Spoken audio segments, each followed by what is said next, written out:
Kalau ada sesuatu yang tadinya biasa-biasa aja, kemudian menjadi satu fenomena sosial yang membola salju tiba-tiba, artinya ada sesuatu. Saya yang nggak benar itu adalah yang merekayasa ini di belakangnya. Jadi saya ingat pada masa-masa waktu menurut saya bisa menjadi suatu gerakan sosial besar yang berbahaya. Ini tuntutan ini serius, Pak. Dari kebanyakan tampaknya adik-adik Bapak ini. Ya. Yang satunya senior Bapak ya, Pak Tri Sutrisno. Tetapi saya lihat ini di antara yang bertanda tangan ini Bapak yang paling senior ya, selain Pak Tri ya. Poin pertama itu kembali ke Undang-Undang Dasar. Ini adalah tuntutan dari para purnawirawan, sudah lama saya dengarkan. Yang kedua, mendukung kerja Merah Putih kecuali pembangunan IKN. Ketiga, penghentian PSN PIK 2, Rempang dan seterusnya. Kemudian menghentikan tenaga kerja asing masuk Indonesia. Pemerintah wajib melakukan pengelolaan pertambangan yang tidak sesuai dengan aturan dan Undang-Undang Dasar.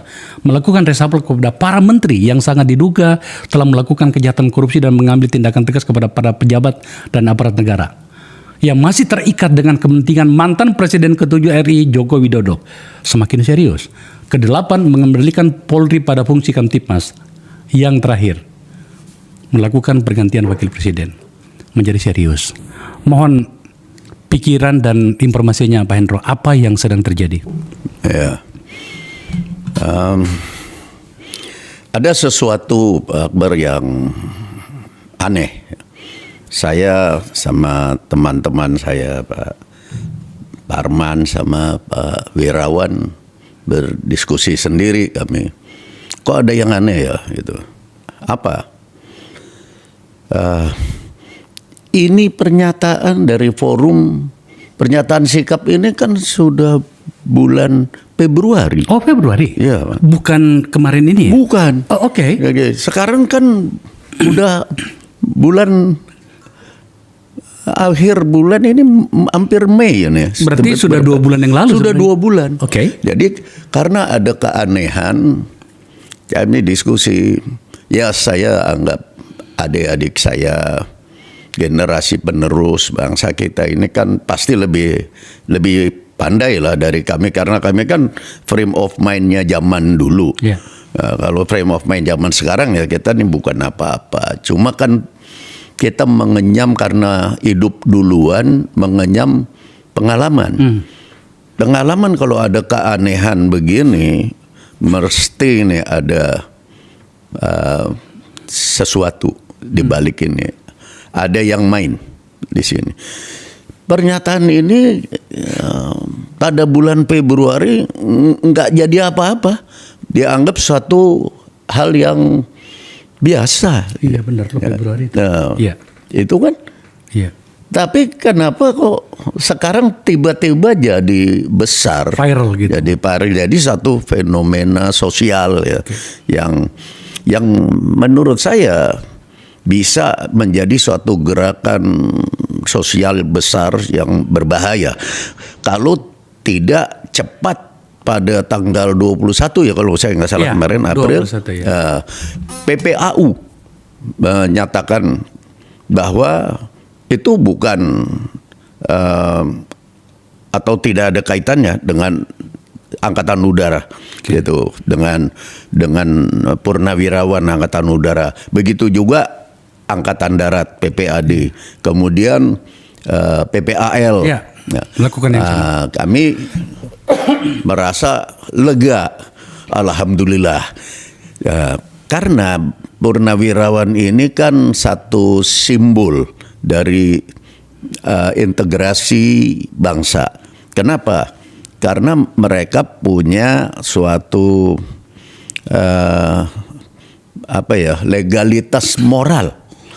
Karena selama hidupnya, selama dinasnya mereka mengabdi untuk NKRI. Ya.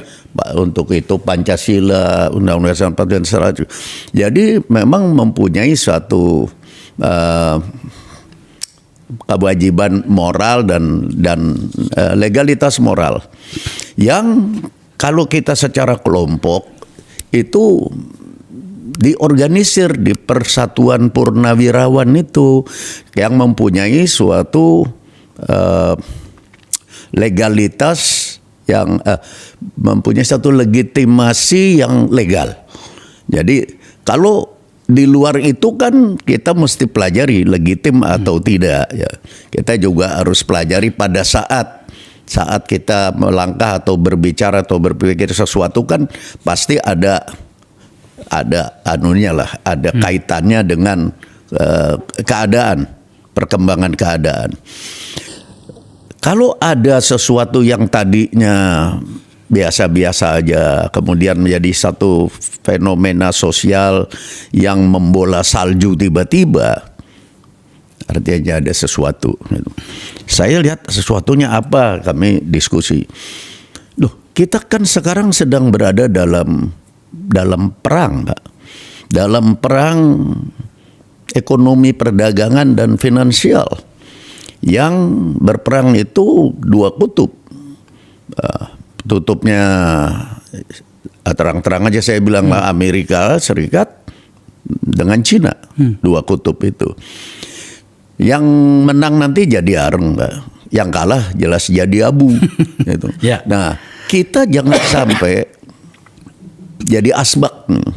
Jadi abu kita kena. Ini dalam keadaan kayak begini kok kita membicarakan sesuatu masalah yang sangat kecil dibandingkan dengan masalah negara Republik Indonesia yang dihadapi di tengah-tengah perang dunia finansial ini. Memang rakyat awam kan tidak merasa, tidak seperti ada bom jatuh di negara kita, di rumah kita, enggak. Tapi semakin lama kan makin mencekik gini. Ya. Dan kita bisa mati gitu. Dalam keadaan kayak ginilah saya sangat mengapresiasi PPAU, PPAD dan PPAL sudah begitu. Dan karena apa yang mereka kerjakan itu sebetulnya sama dengan harapan kita. Jangan mengganggu Prabowo, jangan memaksa dia untuk melakukan sesuatu yang kita sarankan gitu. Kalau kita, saya kan juga bilang bahwa ini sesuatu yang biasa ya. Ini dalam negara demokrasi. Tapi ini kan merupakan saran kan. Kalau saran, sehebat apapun saran kita itu, kalau sudah sampai kepada kepala negara, ini kan masalah kenegaraan kan. Okay. Sudah selesai dong tugas kita. Tidak bisa kita ngajukan saran terus kita, loh kok Presiden diam aja atas saran itu, nggak bisa begitu. Itu namanya bukan saran lagi, itu maksa. Nggak bisa kita memaksa Presiden, memaksa Prabowo sampai nanti dia bisa-bisa kepleset melanggar undang-undang. Menurut Bapak ini sudah memaksa Presiden ya? Kelanjutannya ya tadinya kan tidak, makanya kan tidak ada apa-apa kan, tidak ada reaksi. Okay. Ya sesudah 2 bulan kenapa jadi begini gede? Wah ini udah keluar dari jalur menurut saya. Udah nggak benar. Yang nggak benar itu adalah yang merekayasa ini di belakangnya. Jadi saya ingat pada masa-masa waktu kami masih aktif, selalu saja kita rasakan tidak bisa dibuktikan ada permainan namanya clandestine, yaitu permainan intelijen dari negara-negara besar. Clandestine itu kita tidak kelihatan. Jadi kita bicara sebagai teman, dia ngundang makan malam, kita diajak kita sama-sama kita di Bali nonton. Tapi otaknya itu mau membunuh kita. itu intelijen. Atau mempengaruhi kita supaya mengikuti kehendak dia. Apa konteksnya Pak dalam hal ini? Proyeksinya ya, Pak, posisi yang sekarang kita bersama kan supaya nggak kegencet kita di antara 2 gajah yang bertarung. Kan kita jelas-jelas berdiri di BRICS. Nah, kita jelas berdiri. Ya tentu marah dong yang satunya. Nah, kita ini kan sekarang berpegang kepada praksis dari politik bebas dan aktif. Tapi politik bebas dan aktif itu adalah policy kan, menjabarkan Undang-Undang Dasar 1945 secara konsekuen. Tapi kita mesti mikir national interest dong. Seperti si Donald Trump juga sekarang kan begitu pragmatis untuk kepentingan bangsa dia. Kita juga buat kepentingan bangsa kita. Kita juga harus berdiri yang membuat kita tidak jadi asbak. Nah, jadi kalau langkahnya menurut saya Pak Prabowo dengan administrasinya sekarang, biar jalan Mbak. Kita dukung, jangan diganggu. Kalau diganggu dengan memaksakan saran-saran kita yang memang konstruktif, menurut saya tidak jelek kan. Kembali ke Undang-Undang Dasar 45, tapi jangan memaksa gitu, jangan mendikte sehingga dia jadi tidak demokratis mana. Ya, jadi kan diktator kalau misalnya sampai mengikuti. Diktator tidak hanya berasal dari bawah Pak, dari diri sendiri, kadang-kadang dari luar memaksa seseorang untuk berbuat sesuatu. Nah itu namanya udah bukan saran. Karena kan pikiran kita sebagai rakyat kan beda dengan orang yang kita pilih mewakili kita, pemerintah. Mereka kan punya banyak senjata. Senjatanya dia adalah senjata penggalangan dengan keras, dengan cerdas, dengan lunak, yang kita nggak punya kan. Penggalangan lunak kan, misalnya kalau CIA itu yang dia sebut penggalangan lunak itu ya clandestine itu, pakai duit gitu kan. Ini penting nih. Emang ada clandestine itu di sini? Selalu ada Pak. Nah, jadi begini, ada satu jasanya Donald Trump kepada Republik Indonesia, yaitu membubarkan USAID. Membubarkan USAID satu-satunya. Sesudah itu yang merugikan kita semuanya. Tapi USAID itu karena tidak menguntungkan dia, tapi buat kita tidak menguntungkan juga karena ada 4 orang Pak teman saya mantan CIA yang kerja di USAID. Ya udah jelas kerjanya kan sama juga kita purnawirawan juga kan kita tetap komit dengan NKRI. Dan mereka ada di sini. Ada di sini di Singapura. Dengan USAID dibubarkan mereka pada pulang. Dan itu Pak yang mengganggu kalau kita mau bikin pembangkit listrik, tenaga air, PLTU apa itu yang mengganggu lewat NGO kan lewat USAID. Itu yang pengalaman kami itu jadi kita kalau tiap kali dibantu tuh waduh hati-hatilah. Karena ini ada permainan, kita lihat dulu tuh siapa, pensiunan sana semua. Jadi memang pensiunan mereka itu masih menjalankan misinya mereka juga. Kayak gitu kita harapkan juga kan purnawirawan TNI ini juga, ABRI juga, yang masih tetap komit seperti mereka begitu. Kita juga harus tetap mempertahankan NKRI. Jadi kita mengkritisi, jangan sampai menghancurkan negeri kita sendiri. Yang kita kan seringkali karena kita begitu ideal, begitu besar idealisme kita, sampai kita lupa kadang-kadang bahwa itu tidak cocok dengan keadaan sekitar kita. Menurut Bapak, kecenderungan itu ada dalam pikiran beberapa orang yang mengambil sikap membuat catatan penting bagi banyak orang juga ini? Saya rasa yang banyak memahami itu orang-orang dari komunitas intelijen karena pengalaman bukan lebih pintar. Ini pernyataan sikap ini sesuatu sosial fenomenon. Jadi biasa aja. Tapi sekarang tiba-tiba kok menggelinding jadi bola salju. Terus untung ini Persatuan Purnawirawan TNI ini cepat gitu, dan sesudah 2 bulan cepatnya itu. Tapi paling tidak menghentikan ini besar menjadi suatu gerakan sosial yang besar. Kalau menjadi suatu gerakan sosial yang besar, Pak Akbar, bahayanya ada yang nimbrung. Tinggal satu, kalau ada tokoh nasional yang sangkuni, dulu istilahnya tuh sangkuni. Ada tokoh yang tiba-tiba nih jadi tokoh. Karena sebetulnya dia nggak kerja apa-apa, tapi melihat kayak begini, kalau ada tokoh sangkuni muncul, ini sangat berbahaya. Kata istilah kita itu orang yang menang di tikungan kan? Ya, mengail di air keruh sama. Yang mengail di air keruh, tiba-tiba terkenal dia. Terus itu ujung-ujungnya kepada dieksploitir oleh pihak clandestine itu, siapa yang mengendalikan mereka? Nah, siapa? Ini nanti akan muncul. Untung Persatuan Purnawirawan cepat dan juga dari pemerintah juga menyampaikan sesuatu. Tapi di sini yang paling penting karena ini dari bawah, Pak ya, dari floor. Alangkah bagusnya juga penjelasannya dari floor. Saya appreciate ya Pak Akbar Faisal, dan saya appreciate betul para purnawirawan di organisasi yang memang berlegitimasi legal, yaitu tadi PPAU, PPAD, PPAL, sehingga saya buru-buru datang ke sini. Saya lihat begini Pak ya. Karena moralnya purnawirawan itu yang dijunjung nilai-nilainya sama dengan moralnya TNI. Apa sebetulnya? Moral TNI itu sebetulnya disiplin, Pak. Oke. Ya, disiplin, persatuan, baru mentalitas, baru profesionalisme. Cuma 4. Tidak ada demokrasi sebetulnya.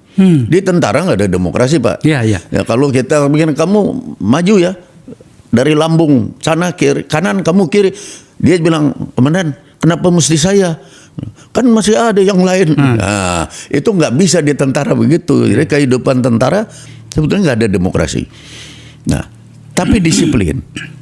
Tapi begitu tentara masuk ke ranah politik, disiplin masih dibawa. Itu keuntungannya. Keuntungan bagi aspek politik. Kalau tentara masuk di politik masih membawa disiplinnya sebagaimana tentara, maka terjadilah Cina, terjadilah Vietnam pada maju. Disiplinnya tetap tegak. Pasar boleh bebas, boleh liberal, boleh. Tapi tetap stabilitas nasional dijaga. Kalau tidak ambruk. Kayak Amerika, Pak, kita lihat. Tiap ganti presiden dia ganti arah kan. Arah politik beda. Ini kan rentan. Tiap keputusan, coba aja. Dari dia bilang 245% untuk Cina. Tiba-tiba dia ribut sama Elon Musk, marah sama dia. Bentrok. Dia lantus lunak. Khusus untuk semikonduktor, enggak. Itu kan kontrolnya siapa, Pak? Iya. Itu cara pikir pedagang biasanya kayak gitu. Ya. Kan begini, Pak. Saya lihat 1981 ya, Vietnam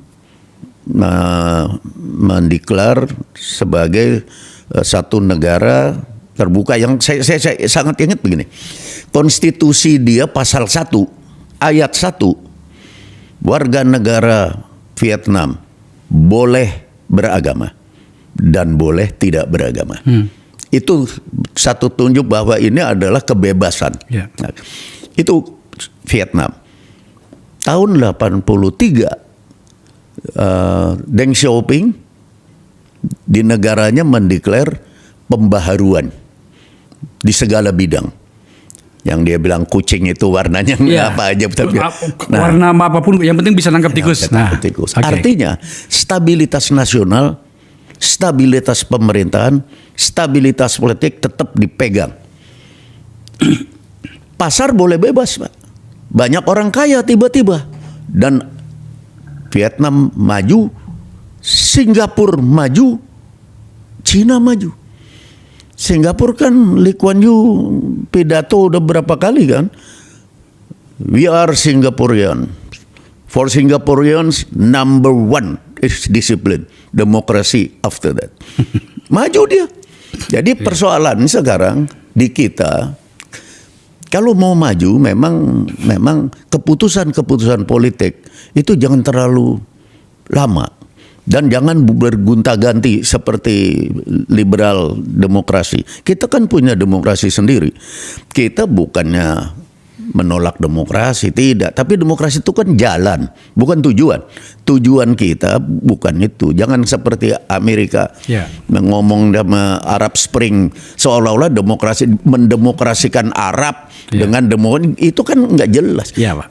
Ya, jadi gitu, Pak. Jadi menurut saya sah-sah aja. Jadi tentara di demokrasi justru membuat demokrasi itu matang. tidak ke bawah kemana. Jangan demokrasi itu yang sebetulnya demokrasi itu menjunjung tinggi etika kan, Pak. Etika itu harus diisi dengan disiplin supaya tetap punya nilai praksis. Artinya kalau praksis sama praktek lain. Praksis itu punya nilai kebenaran. Kalau praktek kan bebas nilai. Bebas nilai. Nah, itu.